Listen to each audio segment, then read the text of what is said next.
a malignità. Perché tu vuoi combattere contro la malignità? E già è tempo perso, senti a me chi tu fa.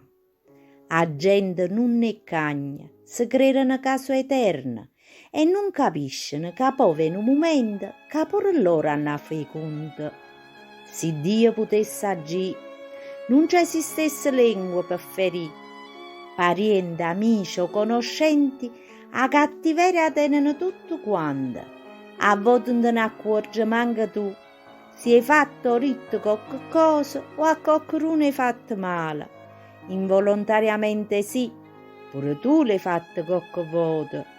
Ricordati che un male è facile a fare, è ambiguo e ingannatore e non lo puoi evitare. Si insinua lentamente fino a che va a sci e quando poi l'hai fatta hai voglia di pentire.